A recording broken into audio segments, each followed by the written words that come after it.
말씀을 보도록 하겠습니다. 오늘 말씀은 마가복음 7장 1절로 23절의 말씀입니다.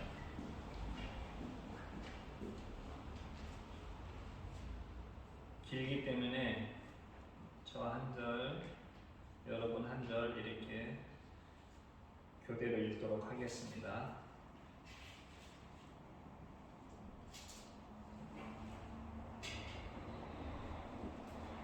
바리새인들과 또 서기관 중 몇이 예루살렘에서 와서 예수께 모여들었다가 그의 제자 중 몇 사람이 부정한 손 씻지 아니한 손으로 떡 먹는 것을 보았다. 바리새인들과 모든 유대인들은 장로들의 전통을 지켜 손을 잘 씻지 않고서는 음식을 먹지 아니하며 또 시장에서 돌아와서도 물을 뿌리지 않고서는 먹지 아니하며 그 외에도 여러 가지를 지켜오는 것이 있으니 잔과 주걱과 녹그릇을 씻음이로라. 이에 바리새인들과 서기관들이 예수께 묻되 어찌하여 당신의 제자들은 장로들의 전통을 준행하지 아니하고 부정한 손으로 떡을 먹나이까? 이르시되 이스라엘아 너희 외식하는 자에 대하여 잘 예언하였도다. 기록하였을 때 이 백성이 입술로는 나를 공경하되 마음은 내게서 멀더라. 사람의 계명으로 교훈을 삼아 가르치니 나를 헛되이 경배하는도다 하였느니라.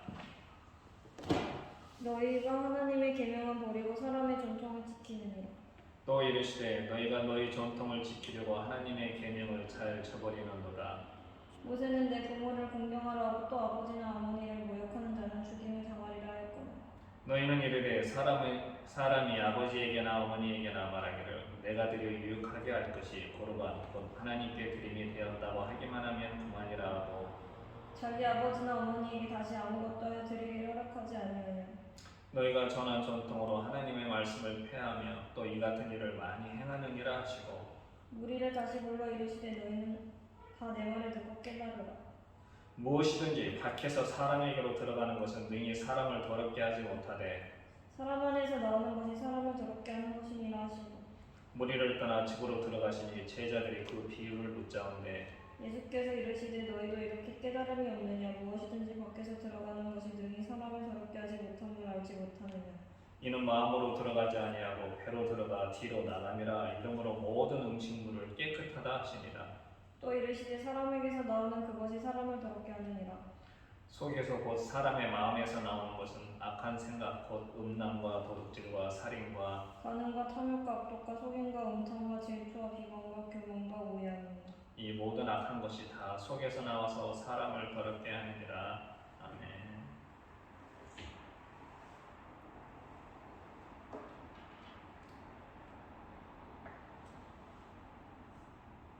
우리가 역사를 공부하거나 역사책을 쳐다보면은 가장 많이 나오는 것이 뭐냐면 전쟁에 관한 얘기입니다.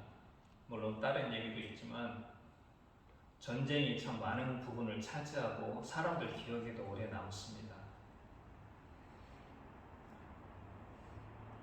근데 그 왜 전쟁이 일어났을까 하는 그런 원인을 따져보면 뭐 여러 가지가 있겠죠. 경제적인 원인도 있을 테고 단순하게 영토를 넓히기 위한 그런 목적도 있었을 테고. 근데 그런 여러 원인 중에 생각의 차이에 의해서 일어나는 그런 전쟁이 있습니다. 이걸 보통 사상 전쟁 혹은 이념 전쟁이라고 하는데 20세기 전쟁의 특징이 바로 이런 것이죠. 이데올로기에 따른 공산주의 진영과 자본주의 진영의 그런 첨예한 대립, 그거에 따른 상호 비방과 전쟁이 계속 끊이질 않았습니다. 대표적인 전쟁으로 따지자면 한국의 50년도부터 53년까지 일었던 6.25 전쟁, 그리고 베트남 전쟁, 그리고 중국의 국공내전, 다 이게 뭐냐? 이념의 차이에 따른 그런 전쟁이었죠. 생각의 차이에 따른 전쟁. 근데 종교에서도 종교 전쟁이라고 부르는 게 있습니다. 이것도 마찬가지로 생각의 다름으로 인해서 일어난 전쟁인데, 특별히 유명한 전쟁은 1618년부터 1648년에 걸쳐서 일어났던 30년 전쟁입니다. 가톨릭과 개신교 사이에 벌어졌던 전쟁. 이것도 생각의 차이에 의해서 벌어졌던 전쟁이죠. 그런데 기독교에서는 이 생각을 뭐라고 부르느냐? 신학이라고 부릅니다. 즉 신학의 차이가 전쟁을 일으키게 된 겁니다. 신학이라고 하는 것은 기독교로 따지면 하나님과 하나님 말씀, 즉 성서에 대한 연구, 이게 바로 신학이 되는 거예요. 여기서 연구라고 하는 것은 성서에 쓰여져 있는 그 말씀들을 어떻게 해석하느냐, 이런 말이 되는 거죠. 오늘도 본문에 보면 예수님과 바리새인 사이에 논쟁이 붙었습니다. 신학 논쟁이 붙은 거죠.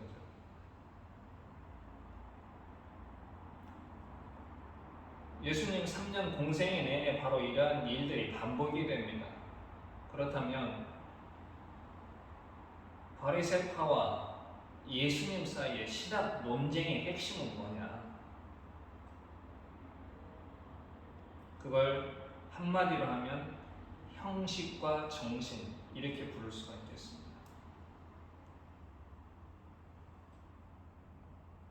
구약 성경에 나오는 율법의 조항이 613가지라고 합니다. 그런 613가지의 조항이 있는데 이 율법 조항을 무엇이 더 중요한가에 따라서 바리새파가 바라보는 것과 예수님이 바라보는 것이 서로 달랐던 거죠. 바리새파는 그 율법이 정해놓은 그 조문 하나하나를 굉장히 중시했습니다. 즉 형식에 치우친 거죠. 반대로 예수님은 율법이 가르치고 있는 정신이 무엇이냐, 그게 더 중요하다, 이렇게 생각을 하셨던 겁니다.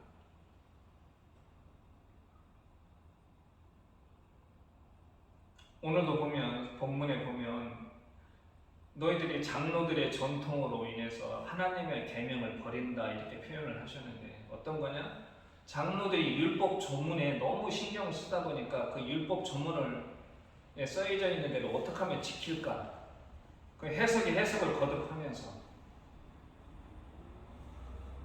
그러다 보니까 너무 거기에만 치우쳐서 율법이 본래 가지고 있는 그 정신을 잃어버렸던 거죠.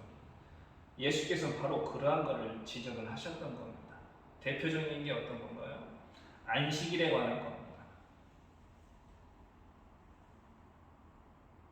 안식일이라고 하는 것은 하나님께서 정하신 거죠. 6일 동안 천지를 창조하시고 마지막 7일째 내가 쉬었으니까 너희도 그날을 거룩하게 구별해서 쉬어라, 이거였거든요. 유대인들은 이 안식일을 잘 지키기 위해서 안식일에 하지 말아야 될 일을 39가지를 정했습니다. 그래서 안식일에 이거 하면 안 되고 저거 하면 안 되고, 근데 이 39가지 조항, 각 조항마다 또 6가지를 또 정해가지고 정확하게 따지면 안식일에 하지 말아야 될 것이 39 곱하기 6 하면 234가지가 되는 거죠. 그래서 안식일에는 움축달사 못하는 겁니다.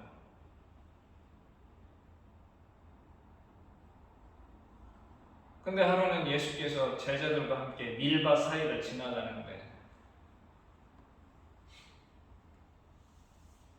제자들이 그 배가 고팠는지 밀을 따서 손으로 이렇게 까분다고 하죠. 손으로 비벼가지고 그걸 이렇게 먹었습니다. 그랬더니 바리새인들이 그걸 보고 지적을 한 겁니다. 왜 당신의 제자들은 안식일에 하지 말아야 될 일을 하는 겁니까? 자, 여기서 중요한 게 있죠. 안식일이 과연 무엇인가에 대한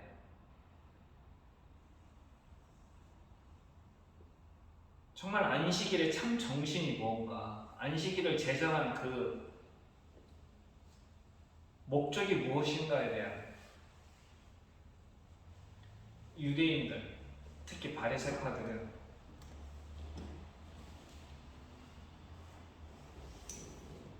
이 일을 안 하는 거에다 중점, 즉 일에다 중점을 뒀습니다. 그러다 보니까 하지 말아야 될 일만 자꾸 찾게 되는 거죠. 한 가지, 두 가지, 세 가지, 네 가지. 그래서 234가지나 되는 하지 말아야 될 일을 정한 겁니다. 근데 예수께서는 뭐라고 대답하시냐면은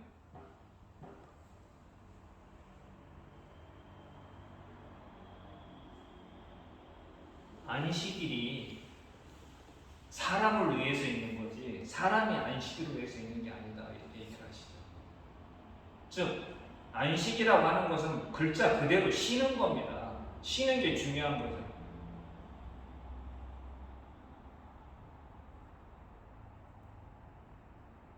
근데 이게 주객이 전도가 됐어요. 그날 하루만큼은 니네가 푹 쉬어라 이게 중요한 건데 단순하게 그 안식일을 지켜야 된다는 그것 때문에 하지 말아야 될 조항을 막 잔뜩 늘어나가지고 사람들을 꼼짝 못하게 하는 겁니다. 숨도 못 쉬게 생각을 해보십시오. 하루 동안 하지 말아야 될 일이 234가지라고 한다면 안 걸리는 경우인 거죠. 근데 예수께서는 안식일의 핵심이 뭐냐면 쉬는 거다라는 걸 여기서 말씀을 하고 계시는 겁니다.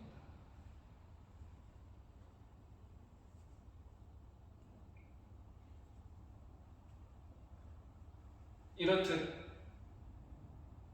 바리새파와 예수님은 율법에 대한 그런 해석에 있어서 곳곳에서 부딪히는데 그러면 예수님이 바라본 율법의 핵심은 무엇이냐? 이게 중요한 게 되겠죠. 그 핵심은 바로 뭐냐?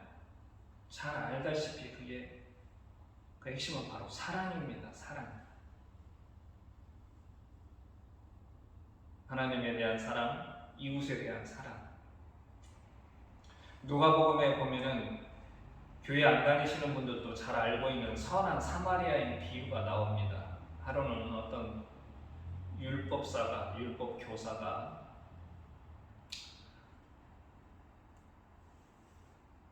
예수님한테 이런 질문을 합니다.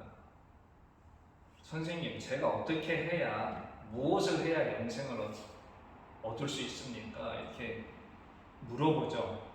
그랬더니 예수님이 다시 반문을 합니다. 율법에 무엇이라 기록되었으며 내가 어떻게 읽느냐? 이 반문 속에 두 가지 질문이 포함되어 있죠. 어떻게, 무엇이라 기록되었고 어떻게 읽느냐? 그랬더니 이 율법 교사가 뭐라고 대답하냐면 내 마음을 다하며 목숨을 다하며 힘을 다하며 뜻을 다하여 주 너의 하나님을 사랑하고 또한 내 이웃을 내 자신같이 사랑하라 이렇게 기록되었습니다. 이렇게 얘기를 하죠.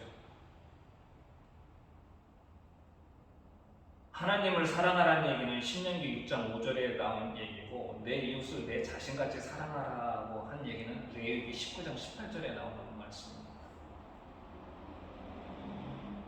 그랬더니 그래, 네 대답이 옳도다. 네 대답이 맞다. 그대로 해라. 그러면 네가 영생을 얻을 것이다. 이렇게 말씀을 하시죠. 물론 여기서는 뭐라고 대답하면 그러면 살리라. 이렇게 물론 말씀을 하십니다. 그러면서 선한 사마리아인의 비유를 쭉 얘기를 합니다.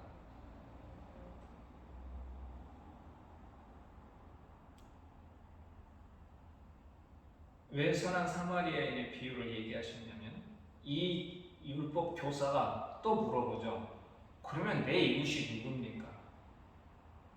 그거에 대한 대답을 해주시기 위해서 예수께서 그 선한 사마리아인의 비유를 쭉 말씀을 하십니다.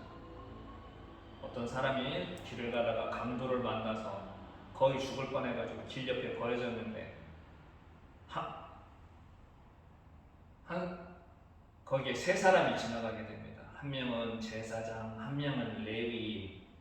근데 두 사람은 그냥 그 다친 사람을 피 흘려서 막 거의 죽게 돼 있는 그 사람을 보고 그냥 지나칩니다. 확인도 안 하고. 근데 중요한 건 이 제사장과 레위인은 굉장히 율법에 투철한 사람이었어요. 근데 마지막에 사마리아인이 지나갑니다.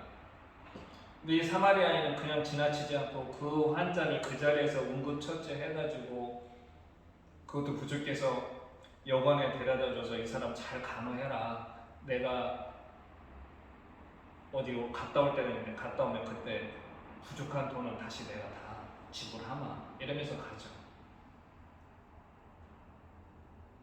그러면서 그 질문했던 율법 교사한테 물어봅니다. 누가 진정한 이 사람의 이 다친 감동받는 사람의 이웃이냐고 물어봤을 때 율법 교사가 뭐라고 하냐면 그 사마리아인입니다.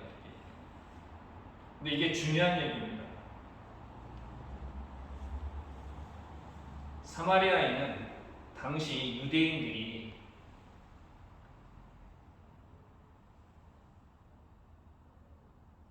전혀 접촉하기를 꺼려하는 그런 사람들이었거든요. 심지어는 어디 갈 일이 있어도 사마리아라는 지역을 통과하지 않고 이렇게 삥 돌아서 갔습니다. 분명히 사마리아를 통과하면 분명히 가까이 갈 수 있는 길인데도 불구하고 가령 A에서 B까지 가는데 사마리아를 통과해야 된다. 그러면 일부러 그 길을 우회해서 시간이 걸리고 힘들더라도 사마리아 지역을 통과하지 않고 이렇게 갈 정도로 유대인들한테는 사마리아인은 접촉하지 말아야 돼요. 그럴 사람들이었습니다. 이 얘기가 의도하는 바는 뭐냐? 당시 이웃이라고 하는 유대인들의 생각 속에는 예수님이 활동하던 당시에 이웃이라고 하는 건 어떤 거냐? 신앙의 동지 혹은 정치적이나 종교적으로 뜻을 같이 하는 사람들을 이웃이라고 생각을 했어요. 즉 이웃의 범위가 정해져 있는 거죠. 근데 예수님이 말씀하신 이 이웃은 범위가 없어요. 어떤 한계가 정해져 있습니다. 요런 사람은 내 이웃이고 요런 사람은 내 이웃이 아니다. 이런 한계가 없고 어떤 벽이 없다는 거죠.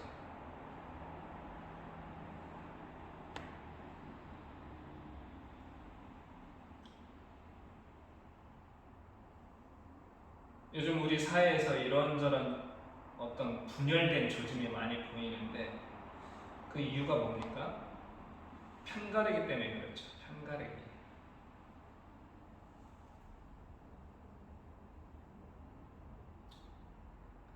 더욱 나쁜 것은 이걸 정치적으로 이용을 해먹는 사람들이 또 있다는 거죠. 그러다 보니 사회가 분열되고 남녀가 분열이 되고. 근데 예수께서 말씀하신 중요한 거는 너희 모두가 다 이웃이다 이런 말씀이 되는 거죠. 구분할 필요 없다. 네 편, 내 편.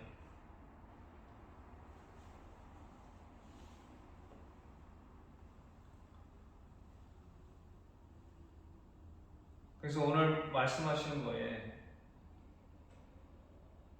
이런 여러 가지 유대 바리새파와 예수님 간의 어떤 이런 논쟁을 통해서 우리가 느낄 수 있는 건 뭐냐?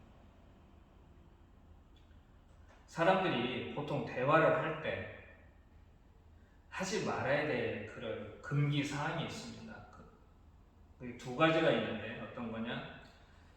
종교 얘기하고 정치 얘기를 하면 안 됩니다.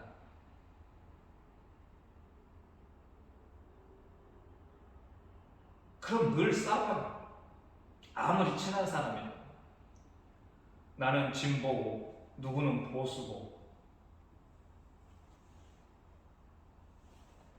어떤 사람은 나는 진보도 보수도 아니고 나는 중도다. 교회도 마찬가지죠. 신학에도 여러 신학이 있거든요. 나는 이러이러한 신학, 나는 누구는 또 저러저러한 것, 이러한 것들이 서로 부딪히면 타협점을 찾기가 힘듭니다.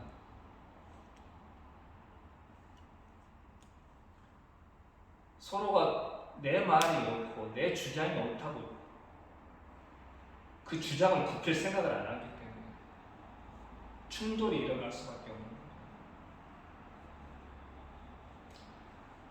옛말에 맹인모상이라는 말이 있어요. 이게 무슨 얘기냐면 장님 코끼리 만지기, 우리가 보통 이렇게 얘기하는데,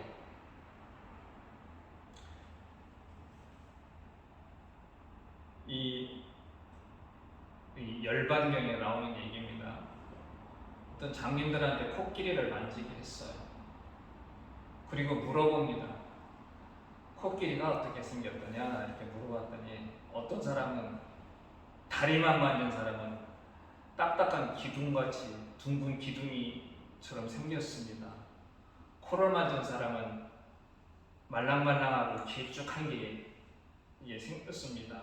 귀를 만진 사람은, 또 꼬리 만진 사람은 다 표현이 달랐어요. 코끼리가 어떻게 생겼냐고 물어봤더니, 실은 우리가 알고 있는 하나님에 대한 그런 지식도 다 이렇게 장님이 코끼리 만지는 거와, 장님이 코끼리 만지고 코끼리가 이렇게 생겼다 저렇게 생겼다 표현하는 거와 똑같습니다. 무슨 얘기냐? 불완전하다는 거죠. 그래서 내가 맞다 너는 틀리다 이렇게 서로 주장할 필요가 없습니다.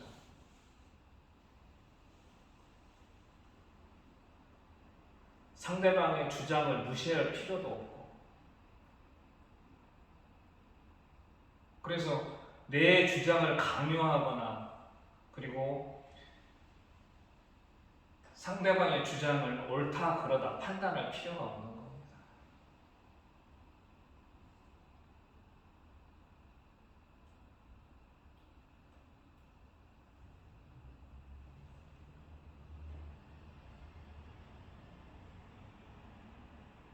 어느 조직이든 의견이 서로 대립이 되고 충돌하는 일은 항상 있습니다. 국가든 사회든 가정이든 늘 의견 대립이 있고 충돌이 발생하게 돼 있죠. 교회 내에서도 마찬가지예요. 지난 2000년 동안 쭉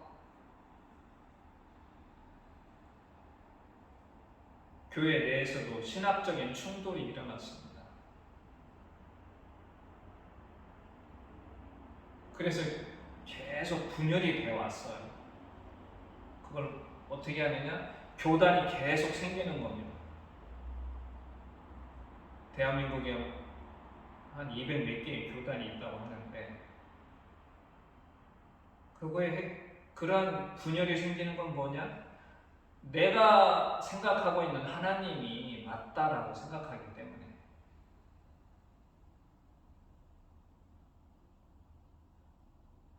최근에는 성소수자 문제 때문에 또 교회가 굉장히 또 교회 내에서 충돌이 일어나고 있습니다. 동성애자나 양성애자나 혹은 트랜스젠더, 어떤 사람은 이게 죄다, 어떤 사람은 아니다, 이러면서 계속 교회 내에서 충돌이 일어나는 거죠. 내가 그 밑바탕에 뭐가 있는 거냐? 내가 말하는 게 하나님의 뜻이다라고 하는 그런 생각들이 자리 잡고 있는 거죠.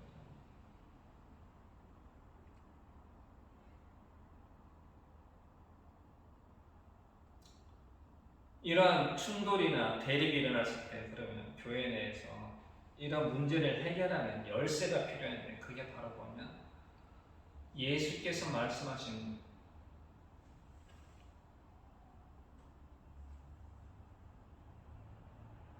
핵심이 무엇이냐? 바로 그러한 분쟁이나 다툼을 해결할 수 있는 열쇠가 되는 거죠. 그게 뭡니까? 오늘 얘기했던 사랑이죠, 사랑. 하나님에 대한 사랑, 인간에 대한 사랑. 예수께서는 분명히 마가복음에서 이런 마태복음 22장에서 34절에서 40절에 이런 말씀을 하십니다. 그때도 마찬가지였어요. 율법 교사가 어떤 바리새인이 예수께 질문을 합니다. 가장 큰 계명이 뭐냐? 이렇게 물어봤을 때 첫째는 네 마음과 뜻과 정성을 해서 하나님을 사랑하는 것이고 또 하나는 내 이웃을 내 몸같이 사랑하는 것이다. 이렇게 말씀하셨습니다. 즉 하나님 사랑과 인간에 대한 사랑, 그 사랑의 크기가 동등하다고 이렇게 얘기를 하신 거죠. 그래서 이거 하나가 중요하니까 이건 소홀히 한다 이런 의미는 아니고 이걸 하면, 즉 하나님에 대한 사랑을 하면 인간에 대한 사랑은 당연히 따라오는 거다 이런 의미로 말씀하신 겁니다. 즉 사랑이 가장 중요하다는 거죠. 이 시대에 많은 사회적으로 또 국가적으로 여러 가지 분쟁이 있고 다툼이 있고 또 교회 내에서도 이런저런 여러 가지 문제로 자꾸 다툼이 일어나고 충돌이 일어나는데 그때마다 우리가 명심하고 생각해야 될 건 뭐냐? 예수께서 말씀하신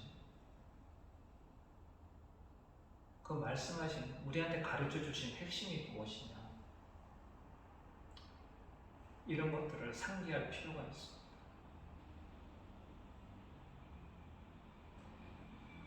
앞으로 우리가 신앙생활하면서 어떤 문제들이 우리를 곤경에 빠뜨릴지 아무도 예측할 수가 없습니다. 그럴 때마다 우리가 떠올려야 될 건 무엇이냐? 예수께서 말씀하신 내 마음과 몸과 뜻과 정성을 내서 하나님을 사랑하고 내 이웃을 내 몸같이 사랑하라는 그 말씀. 그게 바로 우리가 신앙적인 문제를 혹은 신학적인 문제를 해결하는 열쇠인 우리 모두 명심하면서 신앙생활 해나갔으면 좋겠습니다. 기도하겠습니다.